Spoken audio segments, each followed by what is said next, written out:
성경에 나오는 선지자들의 이름 이외에도 별명들을 가지고 있는 것을 봅니다. 예레미야 선지자 그러면 눈물의 선지자라는 별명이 있습니다. 나라와 민족이 절망 가운데 빠져 있을 때 하나님을 향하여 눈물로 밤낮 기도하던 이 선지자, 그래서 모든 백성들이 예레미야 선지자를 눈물의 선지자라 별명을 붙였습니다. 오늘 우리는 에스겔서를 읽었습니다. 이 에스겔 선지자의 별명은 소망의 선지자입니다. 나라를 빼앗기고 백성들이 절망과 한숨과 눈물 속에 살아가는 그 아픔 가운데 날마다 하나님을 향하여 무릎을 꿇어 기도하고 하나님이 주시는 말씀을 통하여 백성들에게 나라의 소망을 주는 선지자였기에 그 이름을 소망의 선지자라 별명하였습니다. 사랑하는 성도 여러분, 저는 오늘 이 대한민국 그리고 우리 국민들에게 정말 예레미야 선지자처럼 나라와 민족을 위하여 눈물로 기도하는 이런 선지자들이 필요한 시대요. 에스겔 선지자처럼 정말 하나님의 말씀으로 이 어두움의 절망의 땅에 소망의 빛을 비추는 이런 아름다움의 선지자적인 모습들이 있어야 될 것을 믿습니다. 그리고 우리 생문의 교회가 그런 교회가 되기를 기도하며 우리 생문의 모든 성도들이 이와 같은 성도들이 될 수 있기를 예수님의 이름으로 축원합니다.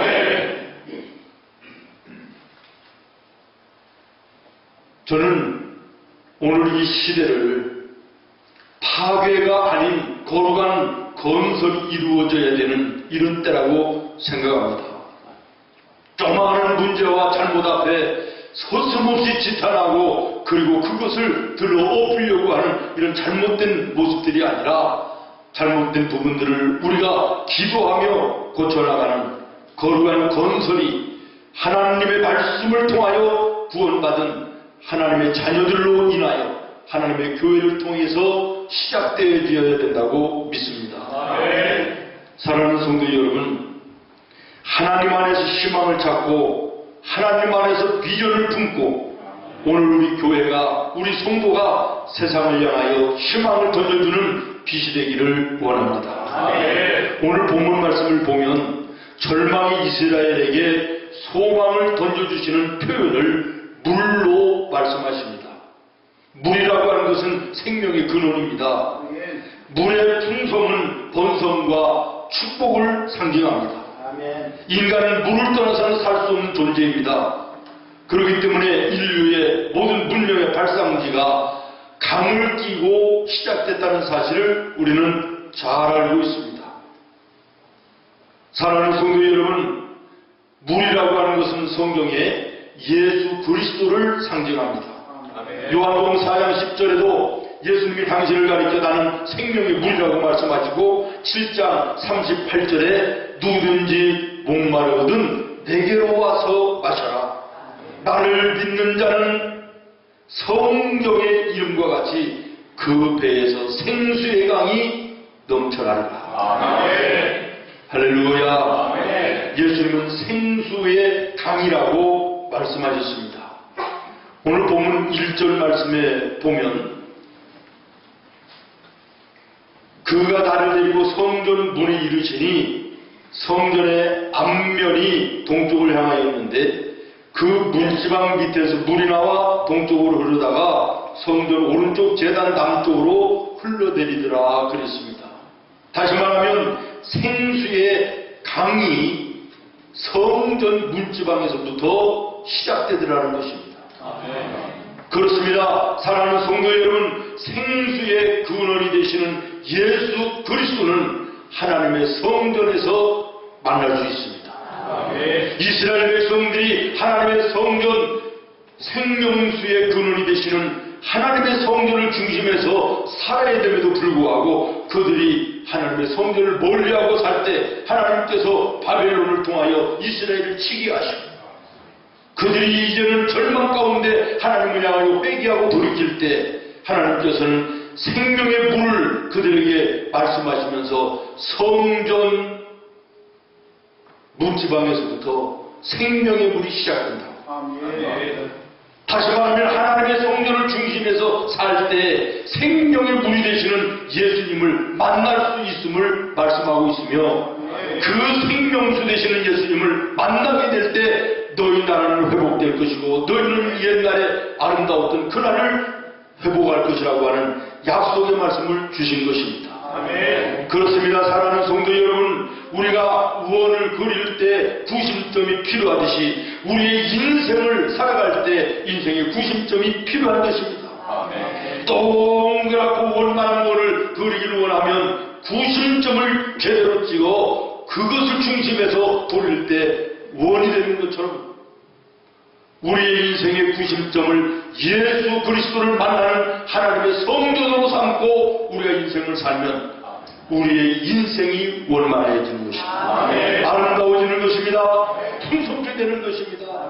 이스라엘 백성들이 당연히 하나님을 아는 민족으로서 하나님의 성전을 중심하여 성전에서 생명수 되시는 예수님과 함께하는 삶을 살았어야 되는데도 불구하고 그들이 성전을 떠나 멀어질 때 하나님이 그들을 떼어 진노하셨던 것처럼, 그래서 그들이 절망 가운데 눈물 가운데 살았던 것처럼 오늘 나와 여러분 하나님의 자녀들이면 하나님의 성전을 나의 인생의 90점 삼아 살아야 됩니다. 그런데 하나님의 성전을 떠나서 멀어지면서 내 삶을 살아가는 이런 성도들이 얼마나 많이 있습니까? 성경은 말합니다. 예루살렘을 사랑하는 자는 형통하리로다. 여러분, 예루살렘이 어디입니까? 하나님의 성전입니다. 다시 말하면 하나님의 성전을 사랑하는 자는 형통하리로다. 여러분, 인생의 구심점을 하나님의 성전으로 삼으시기를 바랍니다. 왜 그렇습니까? 하나님의 성전에서부터 생명의 물이 흘러가기 시작했기 때문인 것입니다. 그 생명의 물이 예수님인 것입니다. 우리가 물을 마시지 않으면 결국엔 죽습니다.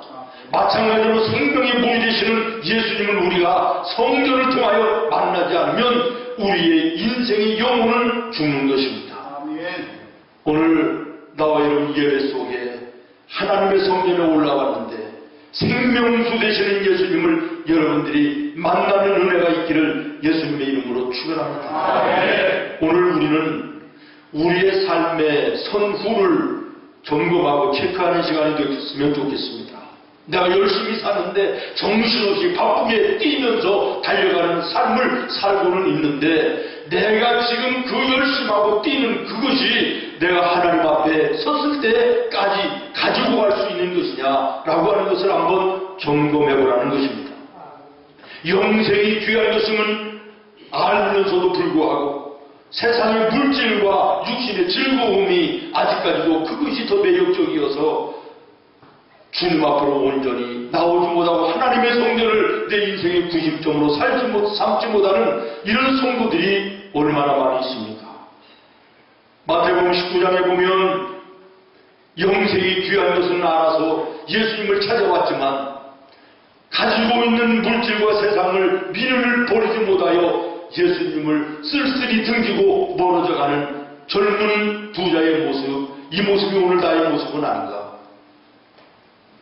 구약성경에 보면 네가 살기를 원하면 내가 지시하는 산으로 도망가라고 말씀하시는 하나님의 음성을 들으면서도 뒤돌아오지 말라고 하신 하나님의 말씀을 부인하고 가지고 있던 재산과 돈과 육신의 쾌락이 그리워서 뒤돌아보다가 소금 기둥이 된 롯의 아내 같은 모습이 오늘 신앙의 나의 모습은 아닌지 내 자신을 한번 점검하는 은혜가 있기를 바랍니다. 다시 말씀드립니다. 사랑하는 성도 여러분, 내 삶의 구심점을 하나님의 성전에 두시기를 바랍니다. 왜 그렇습니까? 하나님의 성전에 생명의 물이 시작되기 때문에 그 생명의 물은 예수님이라고 말씀하시기 때문입니다. 예수님이 말씀하셨습니다. 내가 주는 물을 먹는 자는 영원히 목마르지 아니하리니 나의 주는 물은 그 속에서 영원토록 솟아나는 샘물이 되리라. 생명수 되시는 예수님을 오늘 우리가 이 성전에서 예배함을 통하여 만나는 은혜가 있어. 그래서 여러분의 삶이 풍족하기를, 풍성하기를 예수님의 이름으로 축원합니다. 목마른 자들아 다 이리오라. 이곳에 좋은 샘 흐르도 힘쓰고 있으니 힘쓰고 했으니 어슬지 세우려도 이 샘에 다 마시겠네. 생명수 샘물을 생명수 샘 마시는 자마다 마신 자마다 목다시 마르지 아니하고 목다시 마르지 속에서 솟아나 생수가 되어 속에서 솟아나 생수가 영원히 솟아 늘 풍성하리. 영원히 솟아 늘 풍성하리. 할렐루야. 생명수 되신 예수님을 우리가 마십니다. 그 풍성함을 내가 누리며 살 뿐만 아니라 절망 속에 있는 이 나라와 이 백성들에게 우리가 흘려보낼 수 있는 믿음의 성도들이 되기를 예수님의 이름으로 축원합니다. 그 다음에 두 번째로는 3절로 5절 말씀에 보면 성전 문지방에서 흘러나오기 시작한 그 생명의 물이 점점 깊어지는데 처음에는 발목에 오르더니 그 다음에는 무릎에 오르고 그 다음에는 허리에 오르고 그 다음에는 헤엄칠 정도로 물이 풍성해졌다고 말씀합니다. 여러분, 이 말씀을 우리의 신앙생활로 비유해서 얘기하면 발목에 물이 찼다라고 하는 것은 우리의 걸음으로 성전을 향하여 올라와 예배하고 내려가는 신앙을 얘기하는 것이라면, 무릎에 차는 물이라고 하는 것은 이제는 발목 신앙보다는 조금 더 성장해가지고 기도의 무릎을 하나님께 꿇을 수 있는 신앙의 성장을 의미하는 것이고요. 그 다음에 허리까지 물이 찼다라고 하는 것은 이제는 삶의 무게중심이 세상이 아니라 하나님께 두고 신앙을 걸어가고 있다고 하는 성장을 말하는 것입니다.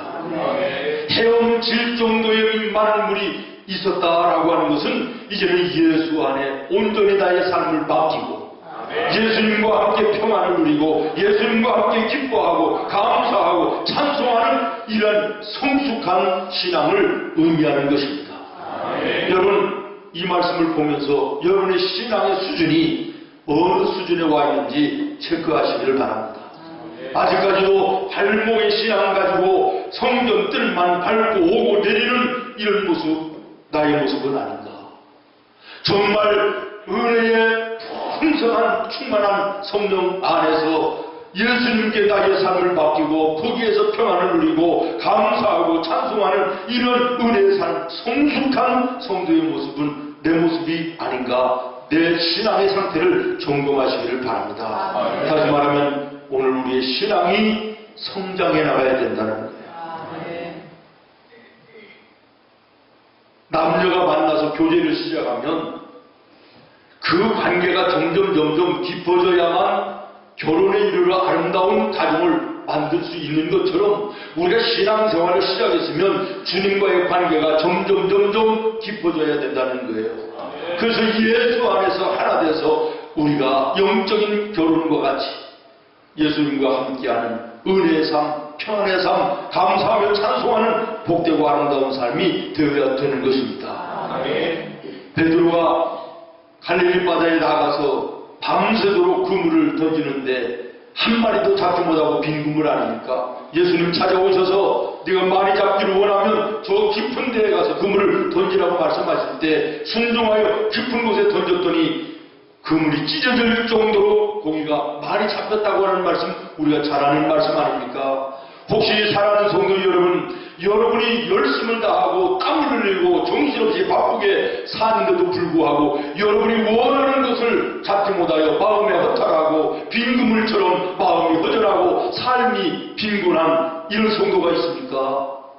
그렇다면 혹시 내 신앙의 수준이 깊은 곳에 뿌리를 내리지 못하고 얕은 물가에서 맴도는 발목의 신앙 이 정도에서 맴돌기 때문이 아닌지 돌아보시기를 바랍니다.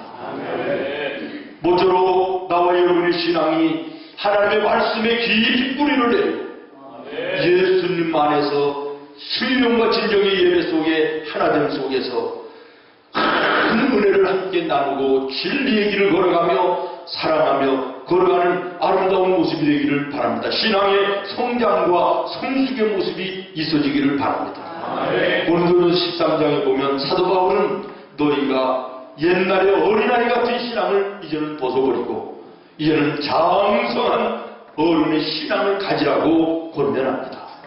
오늘 나의 신앙의 모습이 어린아이의 신앙의 모습은 아닌지 장성한 신앙으로 내가 나가야 된다고 하는 영적인 이 안타까움이 내게 얼마만큼 있는지 한번 생각하는 은혜로운 시간이 되기를 바랍니다. 초승달이 점점 차올라 나중에는 둥그런 보름달이 되는 것처럼 오늘 나와 여러분의 신앙도 점점 차오르고 깊어지고 높아지고 그래서 나의 신앙이 헤엄칠 정도의 예수 안에서 자유함, 평안함, 감사와 찬송이 있는 풍성한 삶이 되기를 바랍니다. 장마의 비가 내릴 때 점점 강물이 불어나는 것처럼 나와 여러분의 신앙의 아름다운 성장이 점점 불어나서 정말로 풍성한 은혜의 삶을 누리는 나와 여러분이 되기를 바랍니다. 마지막으로 세 번째 중요한 것은 이 강물이 흘러가는 곳마다 생명의 역사가 일어났다는 거죠. 여러분 8절 말씀 보겠습니다. 그가 내게 이르시되 이 물이 어떤 물이냐면 성전 문지방에서부터 시작된 그 물이 그런 말이에요. 그러니까 이 물은 예수님을 상징한다고 그랬어요. 이 물이 동쪽으로 향하여 흘러 아라바로 내려가서 바다에 이르니 했는데 여기가 어디냐면 이 바다가 어디냐면 보세요.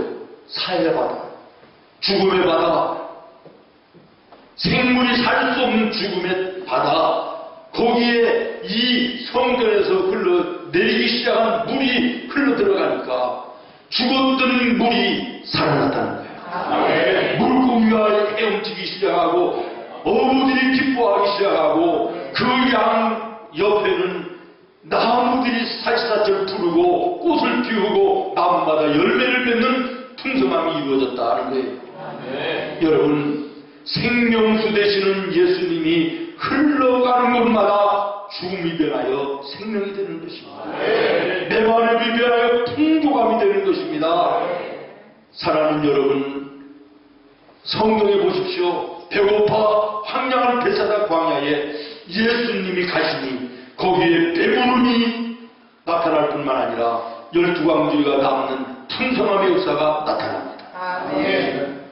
병들어 고통하는 자들에게 예수님이 찾아가시니 병마가 떠나가고 강건하여 새로운 인생이 시작됩니다. 감사가 회복되어지고 찬송이 회복되어지고 소망이 넘치는 인생의 새 출발이 시작되는 것을 보지 않습니까? 마태복음 25장에 보면 회장당의 딸 야이로가 죽습니다. 누가복음 7장에 보면 나인성 과부가 하나밖에 없는 외아들이 죽습니다. 요한복음 11장에 보면 나사로가 죽어 두 누이들이 슬퍼하며 절망하며 눈물을 흘립니다. 여기에 예수님이 찾아가셨더니 죽음이 떠나가고 살아나는 역사가 나타났습니다. 그렇습니다. 사랑하는 성도 여러분, 생명의 문이 되시는 예수님이 이르는 그곳에는 죽음이 떠나갑니다. 병마가 떠나갑니다. 가난이 떠나갑니다. 여러분의 가정에, 여러분의 손과 발로 하는 생업에 생명의 물이 되시는 예수님이 흘러 들어가는 은혜가 있기를 오늘 이 아침 예수님의 이름으로 축원합니다. 생수의 강물 되시는 예수님이 내 마음에 흘러 들어오시면 내 마음의 염려가 떠나갑니다. 좌절과 절망이 사라집니다. 하나님을 향한 소망이 넘치게 되는 것입니다. 예수 믿는 사람이라고 절망할 일이 안 생깁니까? 낙심할 일이 없습니까? 그렇지 않지 않습니까? 저는 이번에 미국에 갈 때 가기 전에 여러 가지 복잡하고 여러 가지 힘든 일들이 많아서 영과 육과 몸이 다 지쳐있는 상태였기 때문에 이번에는 부흥회든 예배든 스케줄을 전혀 잡지 않고 좀 쉬고 와야 되겠다, 회복하고 와야 되겠다, 그리고 갔는데요. 이틀 지나니까 하나님 해 안에 새 것이 없다고 그러시더니 나는 그곳은 기쁨만 있고 평안만 있고 즐거움과 쉼만 있는 줄 알았어요. 그랬더니 절망할 일이 생기더라고요. 낙심할 일이 찾아오더라고요. 한숨 쉴 일이 찾아오더라고요. 그렇습니다. 사랑하는 성도 여러분, 예수 믿는 성도라 할지라도 목사가 아니라 별스러운 사람이라 할지라도 절망스러운 인생의 문제는 찾아오는 것이에요. 그렇기 때문에 예수님이 필요한 것입니다. 그 마음에 예수님이 찾아오시면 절망이 변하여 소망이 되는 것입니다. 낙심이 변하여 찬송이 되는 것입니다. 저는 회개했습니다. 잠시 동안이라도 낙심하고 절망하고 답답해했던 것을 하나님께 회개했어요. 평상시에는 절망스러운 일 앞에도 하나님께 소망도 기도함으로 승리하라고 가르치고 전하고 권면하는 목사가 자기 앞에 닥쳐진 문제 앞에 낙심하는 모습을 보면서 참으로 실망이 됐습니다. 새벽마다 외치는 오늘도 나는 승리한다. 모든 일이 형통할 것이다. 모든 사람이 나를 돕는 자가 될 것이다. 모든 환경이 나를 중심에서 이루어질 것이다. 왜? 하나님이 나와 함께 하시니까. 이것을 한번 외치고 나니까요, 절망스러웠던 그 마음이 싹 씻어지고 소망이 생긴다. 염려와 근심이 사라지고 하나님이 지금까지도 함께 하셨는데 이번에도 하나님 도와주시겠지. 환경과 여건과 만날 만한 사람을 만나게 하시겠지. 담대함이 생기는 것입니다. 용기가 생기는 것입니다. 모쪼록 예배하는 이 아침 여러분의 마음속에 답답하고 어둡고 절망스러운 한숨 쉴 일이 혹 있다 하면 생명의 물이 되시는 예수님이 여러분의 심령에 흘러들어가시기를 예수님의 이름으로 축원합니다. 그래서 여러분의 마음의 천국이 이루어지기를 바라요. 물된 동산같이 여러분의 마음이 넉넉한 아름다움이 있기를 바랍니다. 여러분의 가정에 오늘 염려가 있습니까? 걱정거리가 있습니까? 생명수 되신 예수님이 여러분의 가정에 흘러들어가시기를 예수님의 이름으로 축원합니다. 그러면 여러분의 가정에 절망스럽고 어두운 문제가 다 쫓겨가고 예수 안에 소망과 기쁨과 감사가 회복됩니다. 가정에 천국이 이루어지게 될 줄로 믿습니다. 여러분, 경제적인 면에서 참으로 어렵습니다. 여러분의 생업에 생명수 되시는 예수님이 흘러 들어가시기를 예수님의 이름으로 축원합니다. 그러면 여러분의 손과 발의 생업에 오늘 말씀에 있는 것처럼 강가 주변에 있는 나무들이 사시사철 푸르고 꽃이 피고 나무마다 열매가 끊어지지 않은 풍성함이 있었던 것처럼 풍성하게 하고 번창하게 하시는 놀라운 은혜가 나타나게 될 줄로 믿습니다. 우리가 해를 따라가면 그림자는 반드시 따라오는 것처럼 예수님을 따라가면 예수님 믿는 증거가 반드시 따라옵니다.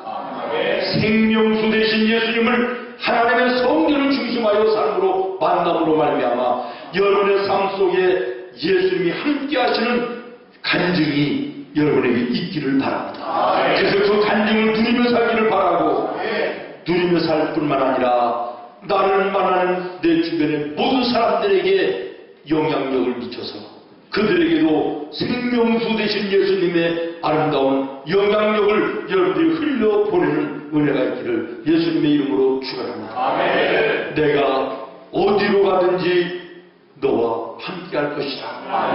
내가 무엇을 하든지 내 손과 발에 복을 주어 번성하고 번성하고 번성하게 한다. 하나님의 말씀입니다. 사랑하는 성도 여러분, 하나님의 성전을 중심하여 살면 하나님의 성전에 생명 되시는 예수님이 계시므로 그 예수님을 만날 수 있습니다. 그 예수님을 만나는 그곳에는 생명의 역사가 나타납니다. 번성하고 장대하게 하시는 놀라운 역사가 나타납니다. 오늘 이 아침 예배 속에 생명수 되시는 예수님이 여러분의 심령과 가정과 성업에 흘러들어가 여러분의 삶이 새롭게 변화되는 놀라운 역사, 그리고 여러분 때문에 여러분과 함께하는 모든 이웃들, 모든 동료들, 모든 사람들에게 영적 영향력을 미치는 하나님의 사람들 되기를 예수님의 이름으로 축원합니다. 기도하겠습니다. 거룩하신 하나님,